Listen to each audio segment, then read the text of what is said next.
जय श्री राधे राधे।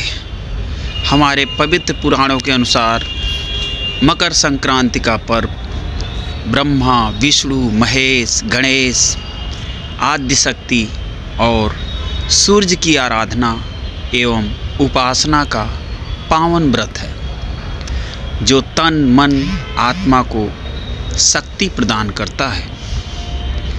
संत महर्षियों के अनुसार इसके प्रभाव से प्राणी की आत्मा शुद्ध होती है, संकल्प शक्ति बढ़ती है, ज्ञान तंत्र विकसित होते हैं। मकर संक्रांति इसी चेतना को विकसित करने वाला पर्व है।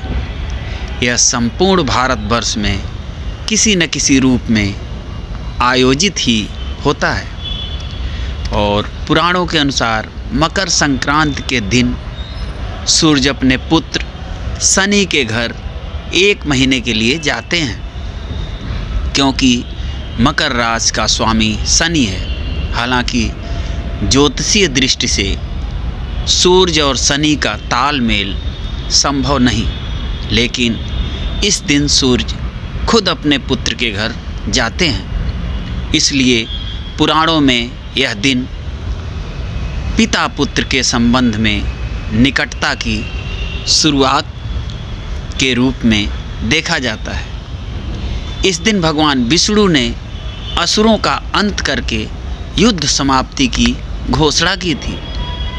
उन्होंने सभी असुरों के सिरों को मंदार पर्वत में दबा दिया था। इसलिए यह दिन बुराइयों और नकारात्मकता को खत्म करने का दिन भी माना जाता है। एक अन्य पुराण के अनुसार गंगा को धरती पर लाने वाले महाराज भगीरथ ने अपने पूर्वजों के लिए इस दिन तर्पण किया था। उनका तर्पण स्वीकार करने के बाद इस दिन गंगा समुद्र में जाकर मिल गई थी। इसलिए मकर संक्रांति पर गंगा सागर में मेला लगता है। विष्णु धर्म सूत्र में कहा गया है कि पितरों की आत्मा की शांति के लिए एवं स्वार्थवर्धन तथा सर्व कल्याण के लिए तिल के 6 प्रयोग पूर्णदायक एवं फलदायक होते हैं। तिल जल से स्नान करना, तिल दान करना, तिल से बना भोजन करना, जल में तिल अर्पण करना और तिल से आहुति देना और तिल का उबटन लगाना। सूर्य के उत्तरायण होने के बाद से देवों की ब्रह्म मुहूर्त उपासना का पूर्ण काल प्रारंभ हो जाता है। इस काल को ही परा अपरा विद्या की प्राप्ति का काल कहा जाता है। इसे साधना का सिद्धि काल भी कहा गया है। इस काल में देव प्रतिष्ठा, गृह निर्माण, यज्ञ कर्म आदि पुनीत कर्म किए जाते हैं। मकर संक्रांति के एक दिन पूर्व से ही व्रत उपवास में रहकर योग्य को दान देना चाहिए। और रामायण काल से भारतीय संस्कृति में दैनिक सूर्य पूजा का प्रचलन चला आ रहा है। राम कथा में मर्यादा पुरुषोत्तम श्री राम द्वारा नित्य सूर्य पूजा का उल्लेख मिलता है और रामचरितमानस में ही भगवान श्री राम द्वारा पतंग उड़ाए जाने का भी उल्लेख मिलता है।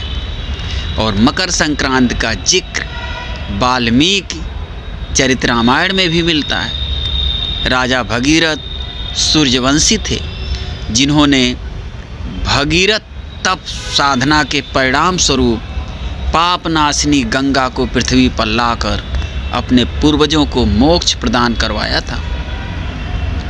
राजा भगीरथ ने अपने पूर्वजों का गंगा जल, अक्षत, तिल से श्राद्ध तर्पण किया था। तब से माघ मकर संक्रांति स्नान और मकर संक्रांति श्राद्ध तर्पण की प्रथा आज तक प्रचलित है।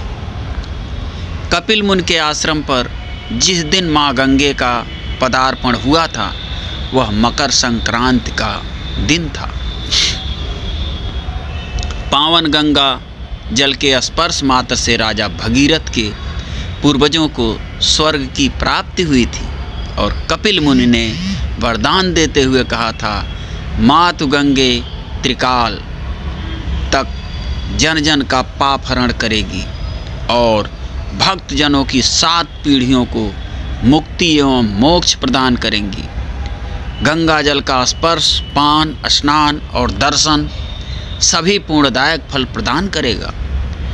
महाभारत में पितामह भीष्म ने सूर्य के उत्तरायण होने पर ही स्वेच्छा से शरीर का परित्याग किया था। उनका श्राद्ध संस्कार भी सूर्य की उत्तरायण गति में हुआ था। फलतः आज तक पितरों की प्रसन्नता के लिए तिल, अर्घ्य एवं जल तर्पण की प्रथा मकर संक्रांति के अवसर पर प्रचलित है।